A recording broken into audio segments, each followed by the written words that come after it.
Bonjour, bonjour tout le monde. Est-ce que tout le monde m'entend bien?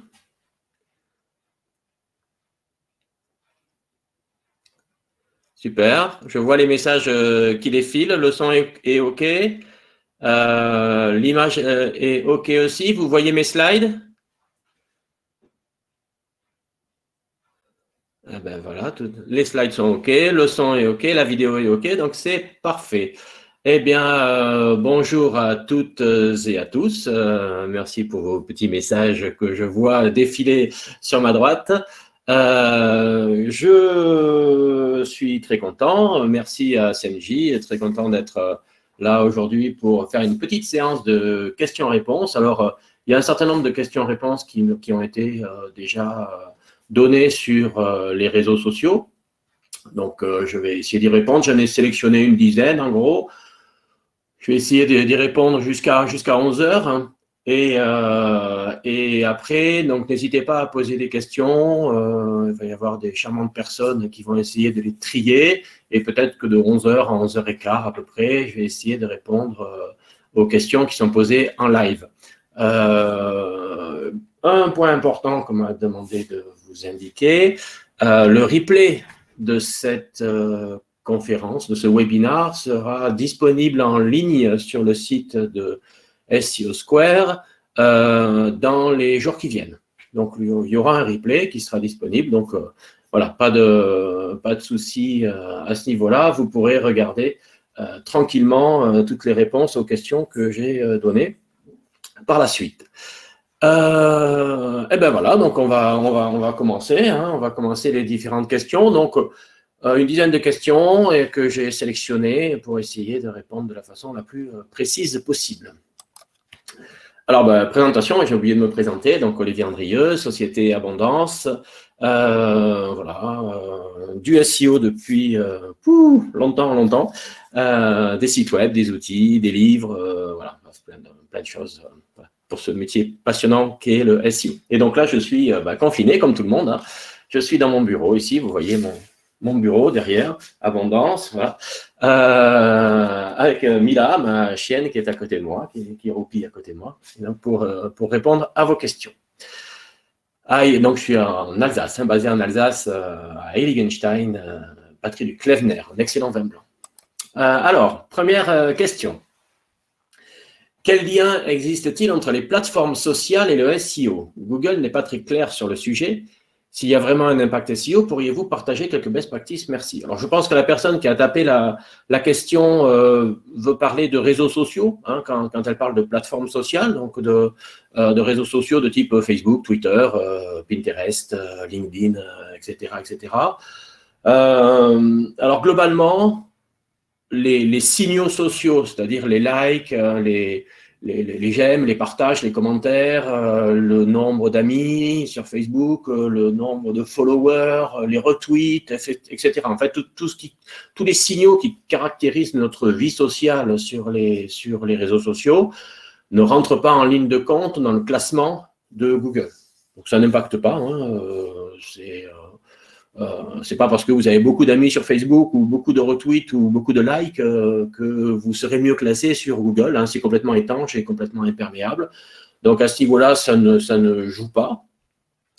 Les liens depuis les réseaux sociaux sont en nofollow, donc a priori, déjà, Google n'y a pas accès pour la plupart d'entre eux, puisque c'est imperméable et les différents outils sont imperméables. Donc, Google n'est pas votre ami sur les réseaux sociaux, donc a priori, il n'a pas accès aux informations. Et s'il y a des liens, on va le voir sur les profils, s'il y a des liens, ils sont en nofollow, donc ça ne joue pas.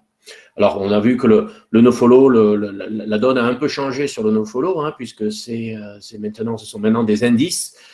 Donc, bon, il y aura peut-être une petite modification, on verra au fil du temps. Mais pour le moment, on peut estimer que les liens ne sont pas lus. Les liens qui viennent des réseaux sociaux vers votre site ne sont pas pris en compte.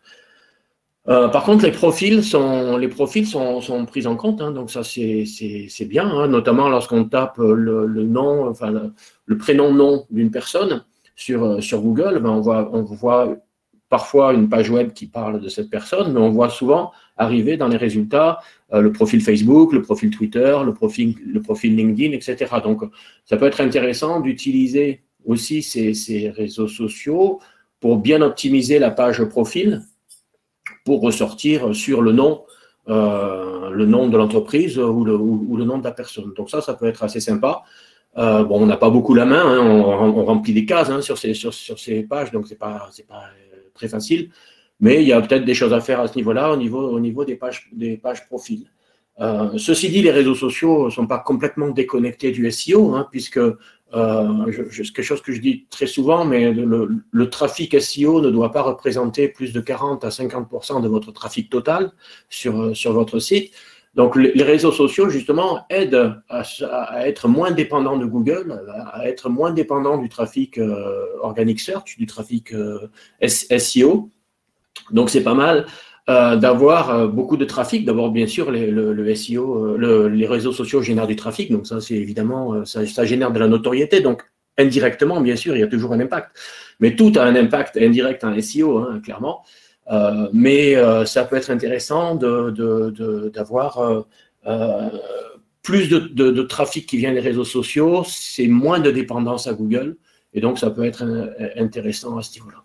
Voilà. Mais globalement, on peut retenir qu'il n'y a pas d'impact direct. Il y a évidemment des impacts indirects comme tout. Mais voilà, si on est un petit peu trop dépendant de Google et du SEO, ça peut être intéressant de passer par les réseaux sociaux. Voilà pour cette question. Doit-on prendre en compte les accentuations, la gestion des pluriels, ou des masculins féminins, ou de l'ordre des mots pour les mots-clés sur lesquels nous souhaitons nous positionner? SEMrush, Moz nous montre bien que les volumes de recherche sont différents, clairement. Hein. Parfois, même Google aussi le montre, encore aujourd'hui, selon l'orthographe ou l'ordre des mots utilisés. Doit-on les utiliser tels quels, au risque d'être pris pour un analphabète? Alors, il y a deux choses ici. Il y a l'aspect masculin pluriel, singulier pluriel, masculin féminin, d'un côté, et l'aspect accentuation, voire faute d'orthographe, qui sont pour moi deux domaines différents. On va déjà traiter le cas de l'accentuation et des fautes d'orthographe. Imaginons que vous tapez, vous apercevez que les gens tapent printemps P-R-I-M-T au lieu de P-R-I-N-T. Qu'il y a des requêtes qui génèrent du trafic qui sont des fautes d'orthographe. C'est exactement la même chose sur les lettres accentuées. Les gens écrivent, je ne sais pas, par exemple, B-E-B-E plutôt que B-B, B-E-B. Est-ce qu'il faut le mettre dans son texte? C'est à vous de voir. Moi, je ne fais pas. Moi, je m'adresse avant tout à des internautes. Donc, je ne vais pas rajouter des fautes d'orthographe de façon volontaire dans mes textes. Donc, tant pis, hein, si les gens écrivent avec des fautes d'orthographe, je ne rajoute pas les fautes d'orthographe dans mes textes. C'est un choix. Hein, c'est un choix. Tout le monde ne fait pas ce choix. Hein, donc, c'est à vous de voir en fonction de votre éthique ou votre façon de travailler ou de tout un tas d'autres critères, je ne sais pas. Mais personnellement, j'écris pour les internautes en tenant compte des contraintes des moteurs et je n'écris pas pour Google quand je rédige.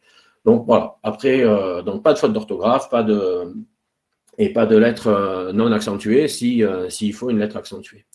Après, il y a les singuliers et les pluriels qui sont un petit peu différents. Alors, je change un peu ma vision au fil du temps, elle évolue.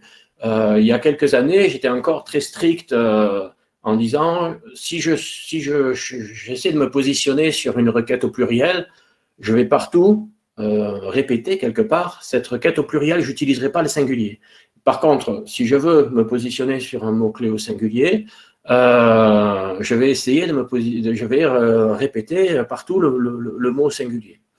Alors, on voit qu'au fil du temps, les algorithmes des moteurs évoluent et sont de plus en plus intelligents, entre guillemets, et essaient de mieux comprendre l'intention de recherche de l'internaute.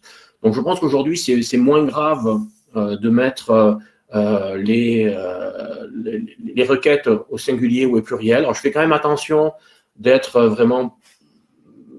focaliser sur une version. mais je pense qu'il y a beaucoup moins d'importance à l'heure actuelle. Alors après, ma façon de fonctionner, c'est que j'ai une requête principale, hein, la requête que je vise, et un champ lexical qui explique la requête principale. Donc, dans le champ lexical, par contre, on peut mettre du singulier, du pluriel, sans aucun problème, puisque le champ lexical, il est là pour sémantiquement expliquer la requête visée. Donc là, au niveau du champ lexical, il n'y a pas de souci. Mais au niveau de la requête visée, de la requête principale, je pense qu'aujourd'hui, on peut être assez large et utiliser des singuliers ou des pluriels, des masculins ou des féminins. Google va comprendre sans trop de problèmes, à mon avis, que c'est la même chose, que c'est la même intention de recherche qui est visée. Voilà, donc, voilà, à mon avis, ça évolue. Donc je suis un petit peu plus cool là-dessus, un petit peu moins strict. Mais bon, à chacun aussi de faire ses tests, hein, d'avoir sa vision. Mais voilà, c'est comme ça que je fonctionne en tout cas. En termes de SEO, pensez-vous qu'il soit pénalisant d'ajouter une langue à son site? Recommandez-vous des applications de traduction? Pensez-vous qu'un seul blog dans une langue, etc. Recommandez-vous 2 sites pour 2 langues? Alors, la question ici tourne beaucoup autour de la langue, qui est, à mon avis, une mauvaise stratégie au niveau de l'international. Pour moi, enfin, toutes les recommandations que je fais en SEO à l'international, c'est vraiment de travailler par pays. Quels sont vos pays cibles? Quels sont les sites, les pays que vous voulez viser? 2, 3, 4, 5. Et à chaque fois, il faut créer un site par pays dans la langue du pays. On peut tout à fait faire un site pour la France, pour la Belgique et pour la Suisse, les 3 en français. À ce moment-là, après, il y aura des balisages hreflang qui diront ça, c'est le site en français pour la France, ça, c'est le site en français pour la Belgique, et ça, c'est le site en français pour la Suisse. On peut avoir un site en .co.uk pour la Grande-Bretagne et un site en .com pour les États-Unis. C'est pareil, les balisages hreflang vont dire ça, c'est pour la Grande-Bretagne, en anglais pour la Grande-Bretagne, en anglais pour les États-Unis. Il n'y aura pas de contenu dupliqué. Donc, à ce niveau-là, les balisages hreflang vont pouvoir dire la langue et le pays pour chaque site. Et là, il n'y a pas de problème. Je pense que ce qui est capital et ce qui est le plus important dans une approche internationale, c'est bien d'avoir une approche par pays et jamais par langue. Parce que Google n'est pas structuré par langue, il est structuré par pays. Il n'y a pas de Google en anglais ou de Google en français, ça n'existe pas. Il y a un .com pour les États-Unis, un .co.uk pour la Grande-Bretagne, un .fr, Google.fr pour la France, etc. Donc, il faut, si on veut faire du SEO, il faut travailler, il faut copier quelque part sa stratégie sur celle de Google et proposer un site. Alors, si vous avez un site en .fr, un site en .be et un site en .ch, bien sûr, c'est le même site, hein, il n'y a qu'un site. Mais il sera attaqué par des adresses différentes. Il sera atteint par des adresses différentes et donc il n'y aura qu'une mise à jour, bien sûr. Une mise à jour en français, une mise à jour en anglais, mais plusieurs pays derrière. Après, soit vous prenez une extension, .fr, .be, .ch, .uk, etc.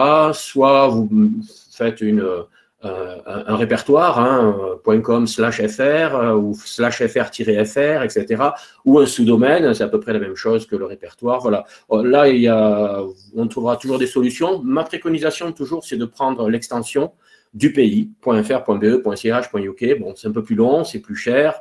Il faut que les extensions soient disponibles. Voilà, c'est un petit peu plus sensible. Mais pour moi, c'est le plus simple, enfin le plus efficace en termes de SEO. Ceci dit, le répertoire marche bien aussi, et le sous-domaine aussi, donc il n'y a pas de problème majeur. Est-ce que je recommande des applications de traduction automatique pour traduire sa boutique? Non. Franchement, non, il faut faire du travail sérieux, il faut faire de la traduction manuelle. Alors, vous pouvez, il y a des très bonnes, moi j'utilise DeepL, l'outil DeepL pour la traduction, certaines traductions automatiques dans mon travail au quotidien. Ça marche super bien, mais vous ne pouvez pas vous dispenser de revoir le texte qui a été fourni, envoyé, et de le modifier pour le faire bien. Ça va faire peut-être 70% du travail, parfois même 80% du travail, mais il faut absolument qu'il y ait une action manuelle derrière. Enfin, action manuelle, c'est un terme qu'il faut utiliser, faire attention quand on l'utilise en SEO, mais il faut qu'il y ait l'action d'un être humain derrière pour bien faire en sorte que les textes soient bien traduits et de qualité, sinon ça va pas le faire. Un backlink image est-il moins puissant sémantiquement qu'une encre de texte? l'attribut alt des images compense-t-il à 100% le jus sémantique? Oui et non. Donc un lien image, donc un lien sur une image hein, avec un attribut alt. Donc c'est l'attribut alt qui va fournir l'ancrage et évidemment le lien va fournir le PageRank, ok, le jus. Donc au niveau du jus, pas de problème. Hein, le jus est transmis et donc l'attribut alt va fournir l'ancrage. Je pense qu'une image a un petit peu moins de force qu'un lien textuel avec une encre textuelle. Parce que pour analyser les liens, Google, en fait, il va non seulement regarder l'encre du lien, mais il va également regarder le texte autour de l'encre du lien. Donc, le texte avant et le texte après. Donc, si le lien est à l'intérieur d'un paragraphe, finalement, c'est tout le paragraphe qui est pris en compte sémantiquement et l'encre du texte à l'intérieur de ce paragraphe. Or, lorsqu'on a un paragraphe de texte, ok, ça, il n'y a pas de problème, il y a un paragraphe. Mais lorsque le lien est sur une image, l'image, elle n'est pas à l'intérieur d'un paragraphe de texte. Donc, c'est certainement un petit peu moins bon. Alors, c'est des pouillèmes, certainement, hein, c'est vraiment pas grand-chose. Mais il ne faut surtout pas s'interdire de faire des liens sur des images, bien sûr, à partir du moment où l'attribut alt est bien enseigné. Mais est-ce qu'on peut dire que c'est exactement la même chose? Je ne pense pas. Je pense que l'encre d'un texte qui est à l'intérieur d'une phrase sémantisée, ce qu'on appelle les liens sémantisés, c'est-à-dire les liens à l'intérieur d'un paragraphe, a un petit peu plus de poids que l'image isolée finalement, qui est déjà bien, hein, mais qui a peut-être un petit peu moins de force SEO. A-t-on des infos sur la mise à jour de mi-novembre qui a impacté un très grand nombre de sites dans la niche travel, voyage? Et si oui, quel serait selon vous le meilleur moyen de faire remonter des sites qui auraient pu être impactés par cette mise à jour? Alors, j'ai sélectionné cette question parce que je pensais qu'elle permettait de parler aussi des updates. Alors, dans ce cas-là, c'est Bedlam, hein, Bedlam, l'update du 8 novembre, je pense, hein, qui est traité. Alors, l'update du 8 novembre 2019 a effectivement fait pas mal d'impact, il y a eu pas mal d'impact sur pas mal de sites. Moi, ce que je vois, c'est que c'est beaucoup dans le domaine local, des activités localisées. J'ai notamment vu des sites qui traitaient des requêtes localisées, du type, par exemple, je recherche un médecin de garde, par exemple, ou je recherche un restaurant ou un hôtel, ou voilà, toujours des recherches assez localisées. Et finalement, Google ne prenait pas vraiment ces requêtes comme des requêtes localisées avant. Le site se positionnait bien, mais depuis Bedlam, ils sont partis en 3e page. Donc, l'idée alors, c'est pas que le travel, hein, c'est pas que le domaine du voyage, hein, c'est vraiment le domaine plutôt plus globalement, bien sûr, le domaine du voyage est souvent local, mais c'est pas que le voyage, c'est vraiment du local au sens large. Et donc, ça veut dire qu'il faut retravailler certainement ces requêtes géolocalisées pour être un petit peu moins impacté négativement par cette mise à jour, mais j'ai vu des sites qui étaient évidemment impactés positivement. Donc pour le Bedlam donc du 8 novembre, ça a l'air d'être une mise à jour très géolocalisée, et donc il faut retravailler dans cette voie-là en fait.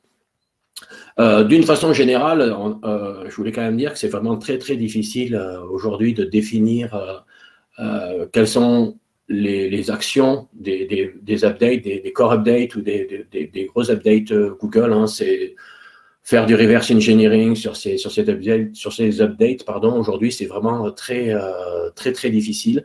Bedlam a une connotation très géolocalisée, donc celle-là, ça s'est plutôt bien passé pour comprendre un petit peu comment ça fonctionnait. C'est pas toujours le cas. Hein. Très souvent, les core updates, il y a de moins en moins de possibilités de comprendre, d'appréhender on n'est plus dans un Panda hein, qui était sur la qualité du contenu, ou sur un Penguin qui était la qualité des encres de lien. Okay, c'est beaucoup moins ciblé. Les updates de Google aujourd'hui sont beaucoup moins ciblés.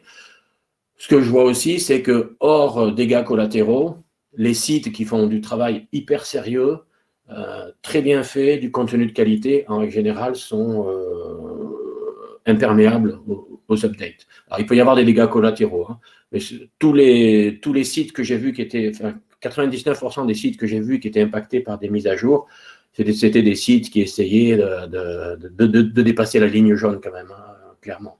Il reste ce 1% de sites, effectivement, pour lesquels il y a des choses qui sont assez incompréhensibles. Bon, je vous souhaite de ne pas être dans ce 1%.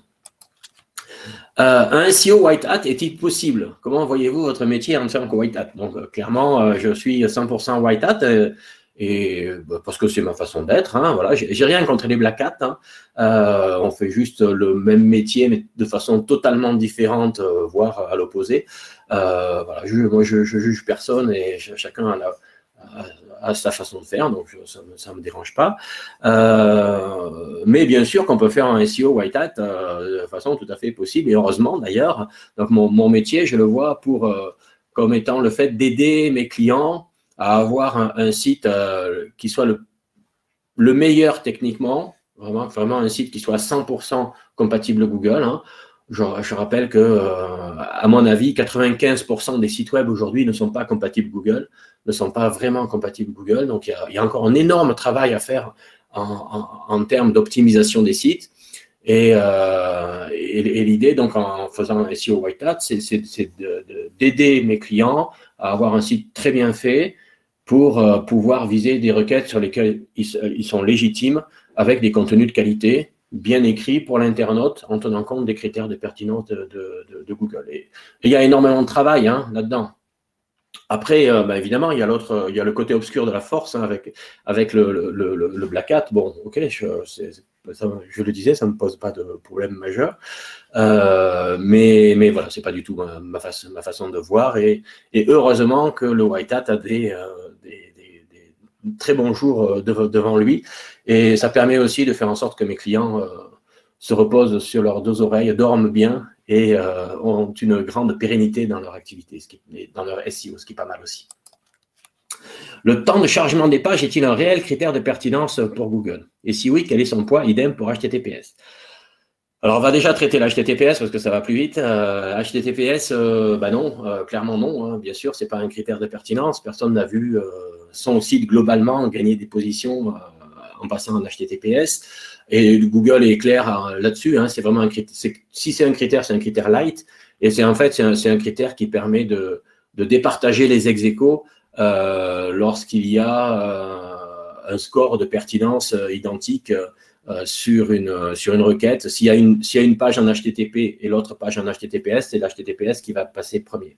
Voilà, maintenant le score de pertinence, à mon avis, il est assez précis chez Google pour que ça n'arrive quasiment jamais ou très peu souvent. Donc ça ne change pas grand-chose. Donc l'HTTPS, c'est plutôt parce que c'est un standard, on ne veut pas avoir le message dans les navigateurs, le message qui dit que le site n'est pas sécurisé, etc. Bon, donc, je pense que tout le monde est clair là-dessus. Le temps de chargement des pages, c'est quand même quelque chose qu'on voit souvent. Il faut que vos pages s'affichent rapidement.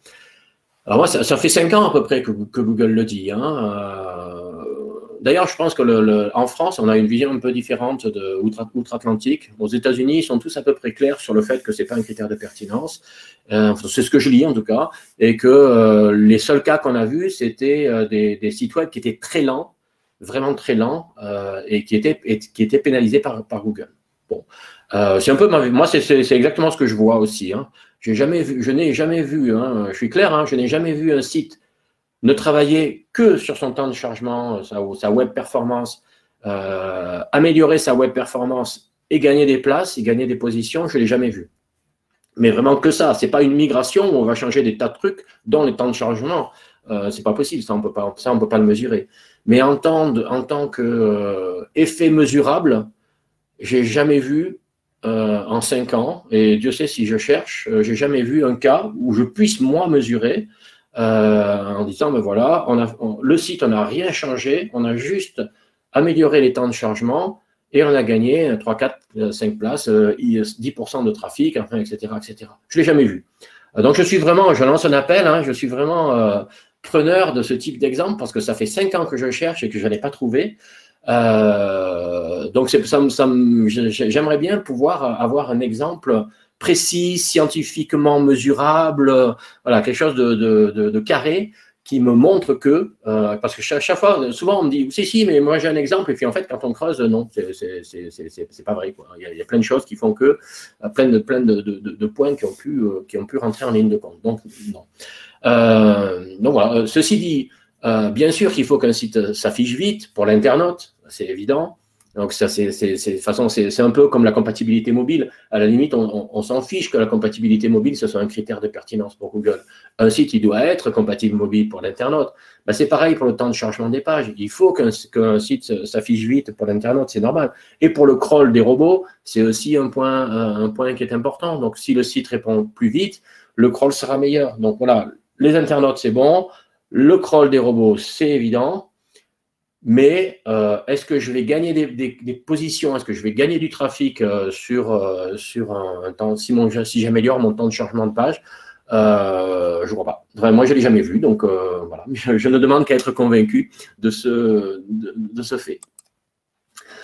Comment gérer au mieux la navigation à facettes? Obfuscation des filtres qui n'ont pas d'intérêt en SEO, simplement gérer via du no-index. Alors, globalement, la navigation à facettes, c'est lorsqu'on est sur un site souvent de e-commerce, hein, on va avoir plusieurs filtres. Hein, par exemple, des habits, ils vont être en plusieurs couleurs, en plusieurs tailles, etc., etc. On peut faire des filtres. On peut jouer sur les prix aussi, plus ou moins cher, du plus cher au moins cher, etc., etc. Évidemment, ça va générer beaucoup de pages qui finalement sont souvent assez proches les unes des autres et beaucoup de crawls souvent inutiles pour les moteurs de recherche. Alors, il y a plusieurs façons de faire. Hein. Soit on inhibe complètement la navigation à facettes en disant, ben voilà, juste la liste des produits et il n'y a aucun filtre, aucune possibilité de gérer par niveau de prix, etc., etc. Soit, je l'ai vu souvent, parce que ça peut être intéressant si vous avez, par exemple, des sous-vêtements, par exemple, des sous-vêtements pour femmes, ben, il y a beaucoup de personnes qui cherchent des sous-vêtements soit blancs, soit rouges, soit noirs. Donc, ça peut être intéressant en termes de SEO d'avoir le filtre couleur, par exemple, dans ce cas-là. Donc, dans ce cas-là, on va autoriser le filtre couleur, mais pas le filtre taille, parce qu'il y a déjà beaucoup moins de gens qui cherchent des sous-vêtements noirs en taille L ou M, etc. Donc ça, en fait, l'idée, c'est de éventuellement autoriser certains filtres, parce que ça correspond à un besoin des internautes, à une intention de recherche, et de supprimer et d'inhiber tous les autres, alors soit via des liens en no-index, en no-follow, pardon, évidemment des pages derrière en no-index aussi, voilà, voire de l'obfuscation de liens, hein, etc., etc. Il y a tout un tas de possibilités, ça dépendra aussi beaucoup de la plateforme qui est utilisée. Mais l'idée, c'est soit on supprime tout, soit on n'autorise que certains filtres qui correspondent à une intention de recherche des internautes. Après, techniquement, voir comment faire, mais le plus important, c'est ça, je pense. Une optimisation systématique en exact match des encres de liens internes est-elle risquée? Lien interne, est-il préférable de proposer une variation avec un mélange exact match, expression élargie, tout ça, machin, bref. Alors, la question est intéressante aussi parce que j'ai l'impression, vous savez, il y avait Penguin, hein, Penguin 2012, avec des pénalisations de Google sur les encres de liens qui ressemblaient à des requêtes, en gros, hein, pour schématiser. Par contre, jusqu'à maintenant, on avait vraiment l'impression que le maillage interne n'était pas pris en compte dans ces pénalités, que c'était vraiment sur les backlinks depuis d'autres sites. Moi, j'ai l'impression que depuis un an ou deux, c'est regardé par Google au niveau du maillage interne. Et que en tout cas, j'ai vu beaucoup de sites qui avaient vraiment pris des coups sur des core updates d'une façon générale, hein, sur des updates majeurs, des sites qui avaient pris des coups et qui utilisaient pas mal les liens internes, les liens de maillage interne avec des encres qui ressemblaient à des requêtes en fait. Donc une de mes recommandations aujourd'hui, c'est vraiment au niveau du maillage interne, de ne pas faire ce qui se faisait avant Penguin en fait, hein, de ne pas faire d'exact match ou de tout simplement, avec du bon sens, de ne pas faire d'encre de lien sur le maillage interne qui ressemble à des requêtes en fait. Donc pas de tourisme New York, hein, mais c'est tourisme à New York, pas de route des vins Alsace, mais route des vins en Alsace, voilà, etc. Donc et écrivez français. Et a priori, ça devrait bien se passer. Mais voilà, au feeling, là, j'ai l'impression qu'il y a des choses qui sont en train de se passer à ce niveau-là dans la compréhension des algorithmes de Google, tout simplement parce que l'algorithme sémantique de Google ne comprend pas lorsque ce n'est pas écrit en français, en fait, tout simplement, en bon français, entre guillemets. Donc attention, effectivement, ça peut jouer. Donc écrivez tout simplement, ma recommandation, c'est écrivez en français proprement et faites des encres qui transfèrent du lien, qui transfèrent du sens, pardon, et du lien aussi, bien sûr, à ce niveau-là.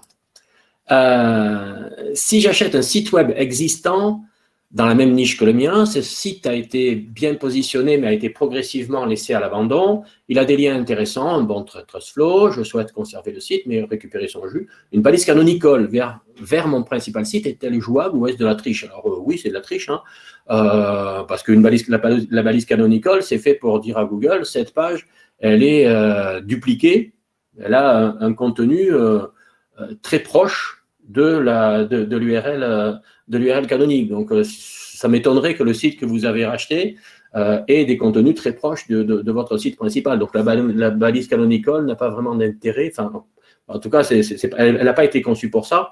Par contre, vous pouvez faire soit des liens, donc remettre un peu à jour ce site et faire des liens, soit des redirections 301 du site, des pages de l'ancien site vers votre nouveau. Ça, globalement, ça se fait, ça ne me pose pas plus de problèmes que ça. Donc, soit des liens, soit des 301, c'est vous qui voyez, mais ça me va bien. Mais pas de canonical. La canonical, elle n'est pas logique ici, dans mon esprit en tout cas. Techniquement, a priori, ça peut fonctionner, mais c'est de la tricherie. Quel est l'état des lieux du SEO en France? Quelle proportion de PME, de TPE prend en compte le SEO de leur site web? Pourquoi le SEO est-il indispensable? Alors, pour les premières questions, je n'en sais strictement rien. L'état des lieux du SEO en France, j'imagine qu'il va bien. Par contre, je vous engage à vous rapprocher du SEO, de l'association SEO Camp, hein, parce que vraiment le SEO Camp est là pour ça. Donc, eux doivent avoir ce type d'informations. Donc, SEO Camp, SEOcamp.org pour avoir ce type d'informations.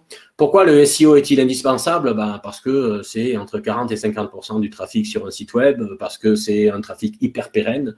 Voilà, c'est déjà de bonnes raisons. Un trafic plutôt qui transforme bien. Donc bien sûr, oui, c'est indispensable parce que finalement, c'est beaucoup de travail, mais la pérennité fait que dans le temps, ça reste un travail intéressant.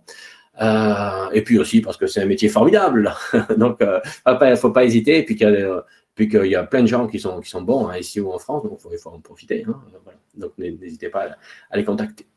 Alors, voilà, j'ai essayé de répondre dans le temps imparti aux quelques questions qui avaient été sélectionnées. Je vais voir s'il y en a d'autres qui ont été posées. Alors, supprimer. Alors je prends par ordre des questions. Supprimer les pages inactives, les pages inactives via le robot.txt permet d'améliorer son budget crawl et d'indexer plus rapidement les nouvelles pages. Mais cela permet-il d'être mieux référencé? Oui et non. Non, parce que globalement, c'est juste que le crawl sera meilleur. Oui, parce que je pense que si vous virez toutes les pages inactives d'un site, et ça c'est Olivier Dufez aussi qui a fait pas mal de choses dans ce niveau-là, à ce niveau-là, essayer de faire comprendre ce type de phénomène. Si vous désindexez toutes les pages inactives sur votre site ou des pages qui ne répondent pas à des intentions de recherche spécifiques, du coup, quelque part, la pertinence globale de votre site pour Google risque d'être améliorée. Et c'est tout à fait possible que d'une façon générale, le trust que Google aura pour votre site sera amélioré et donc globalement, vous ayez des meilleurs résultats en SEO. Donc oui, c'est possible. Oula, ça bouge dans tous les sens. Grosse question netlinking. Est-il dangereux de faire reposer tout son netlinking via une seule et unique plateforme de netlinking?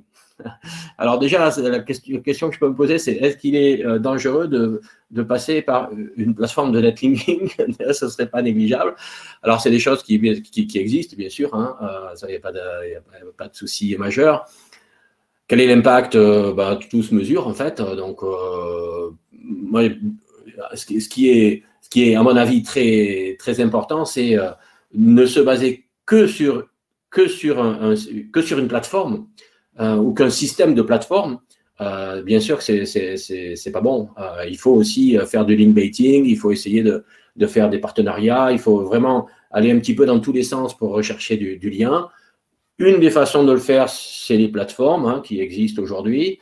Est-ce qu'il faut en prendre qu'une ou plusieurs? Ça, c'est à vous de voir. Peut-être que plusieurs, ça peut permettre de tester aussi les apports derrière. Donc, ça peut être intéressant. Voilà, mais clairement, ne baser sa stratégie de netlinking que sur les plateformes et que sur une seule plateforme, c'est à mon avis une erreur grave.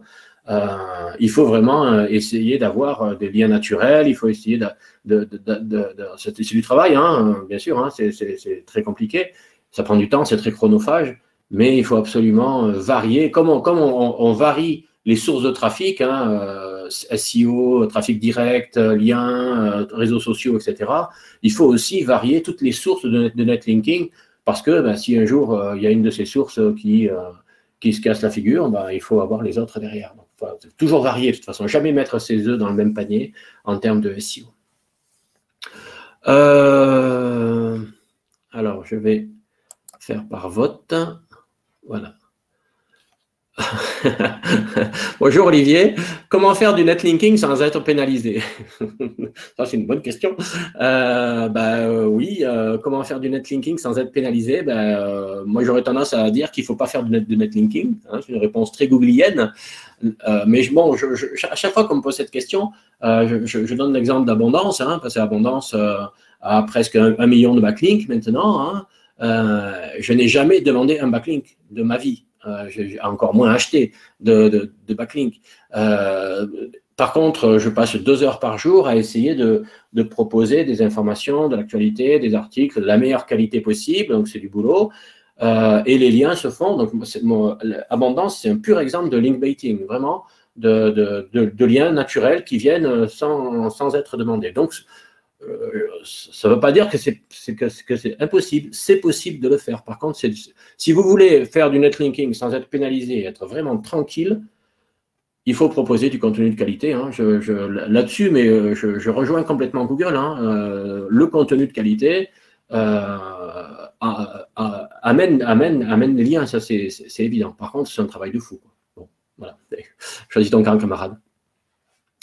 Quels sont les outils que tu utilises au quotidien dans une stratégie globale client? Quels sont les outils que j'utilise au quotidien? Alors, les outils que j'utilise au quotidien, j'utilise Web Developer sur Chrome, pour avoir plein d'infos sur les sites web, la petite extension Web Developer qui est vraiment une super extension. J'utilise beaucoup Screaming Frog, qui est vraiment un bon, pour moi c'est absolument indispensable, en tout cas d'une façon générale, un outil de crawl, alors Screaming Frog, Botify, OnCrawl, voilà, tous ces outils qui existent, SEOlizer, je crois qu'ils en ont un aussi. Voilà, tous ces outils de crawl, on ne peut pas s'en passer aujourd'hui en SEO.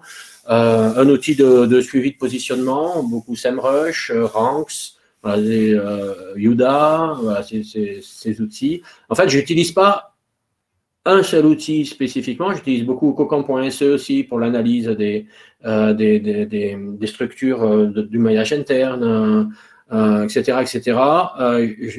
Je n'utilise pas un outil spécifiquement, mais en fonction du site, j'essaie d'utiliser l'outil qui va bien, parce que bon, 50% de mon activité, c'est de faire des audits de sites. Donc l'idée, c'est vraiment lorsque je suis sur un site, d'imaginer quel est l'outil qui est le plus adapté au site que je suis en train d'auditer. Donc, bon, c'est très souvent un outil de crawl, un outil de suivi de position pour regarder où on en est, Analytics pour regarder un petit peu en termes de trafic. Et puis moi, je suis un grand fan de la Search Console et de la nouvelle Search Console, parce que vraiment, bien utiliser la nouvelle Search Console, je trouve que c'est vraiment un outil génial, qui évolue bien en plus. Il y a plein de nouvelles choses. Enfin, voilà, je pense que très souvent, la nouvelle Search Console est sous-utilisée par les webmasters ou par les SEO. Parfois, pas tout le temps, mais parfois. Alors qu'il y a vraiment plein de choses. C'est vraiment une info vraiment intéressante et on trouve vraiment plein de choses. Voilà, je lis en même temps. Hein.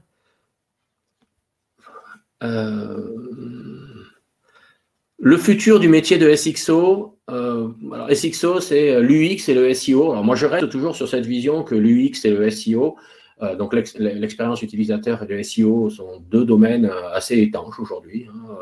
Donc le SXO, je ne sais pas encore trop vraiment ce qu'on met là-dedans. Bon, voilà, je ne fais pas de SXO personnellement. Mettez-vous en place des cocons sémantiques pour les sites de vos clients. La réponse est non. Si oui, quelle méthodologie appliquez-vous précisément? Ben non.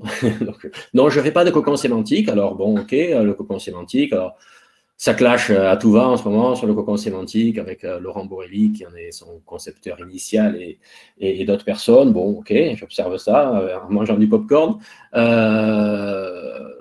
je ne fais pas de cocon sémantique parce que je trouve, j'ai vu beaucoup de sites faits avec des cocons sémantiques et je trouve que ce sont des sites qui sont trop faits pour Google et pas assez pour l'internaute. Je n'arrive pas à voir comment faire un site, enfin faire un cocon sémantique réellement orienté internaute qui apporte un plus à l'internaute. Aujourd'hui, j'ai vraiment l'impression que c'est fait à 90% pour Google et à 10% pour l'internaute. Et je n'arrive pas à accrocher au truc, en fait. Je comprends le système, hein, je comprends le concept, etc. J'attends de voir, enfin, j'aimerais que les cocons sémantiques soient plus orientés internaute et moins orientés purement SEO pour du positionnement. Voilà. Pour moi, ça reste quand même très black hat, quoi, le cocon sémantique. Hein. Dans ma vision du black hat, hein, chacun a sa définition. Mais donc, j'en fais pas. Mais je trouve le concept intéressant hein, en soi. Sa mise en œuvre, souvent, je la trouve un peu décevante. Je la trouve un peu décevante et je pense que c'est pour ça qu'il y a très peu de gens qui veulent montrer leur cocon sémantique et leur site fait avec des cocons sémantiques. Parce que quand on pose la question, j'avais posé la question il n'y a pas longtemps sur Twitter, est-ce que quelqu'un peut me montrer des exemples de cocons sémantiques qui ont été faits? Eh ben, pour avoir des réponses, je peux vous assurer que c'était compliqué. Et c'était souvent un message personnel, jamais de façon publique. On a l'impression que les gens ont honte de faire du cocon sémantique. Et je pense que c'est assez révélateur finalement du truc. Donc, le cocon sémantique, oui, hein, je pense que c'est d'ailleurs beaucoup du bon sens, le cocon sémantique. Mais vu comme c'est fait à l'heure actuelle, ce que je vois en tout cas, hein, j'ai peut-être plein de choses que je n'ai pas vues, mais ce que je vois actuellement, ça me satisfait pas en tant qu'internaute, clairement. Donc voilà, mais tout ça va évoluer, bien sûr, hein, tout ça évolue. Et puis, j'ai peut-être pas vu les bons cocons, c'est possible aussi. Mais en tout cas, je n'en propose pas, personnellement. Voilà, bah écoutez, il est 11h, presque 14, donc je vais passer la main à la prochaine conférence en vous remerciant bien sûr de votre écoute. Je rappelle qu'il y aura un replay dans les jours qui viennent de ce webinaire. La prochaine conférence est sur le thème coronavirus, comment faire rebondir sa stratégie marketing digital. Je pense que vous avez reçu le mail pour y aller. Donc, merci beaucoup pour m'avoir écouté lors de ce webinaire. Mila, ma petite chienne, vous dit bonjour, au revoir aussi. Merci pour vos questions et puis très bientôt sur le web ou ailleurs lors d'une conférence. Quand on sera déconfiné enfin, on pourra peut-être se voir en vrai. Donc voilà, merci beaucoup et puis bonne continuation et bonne journée. Merci, au revoir.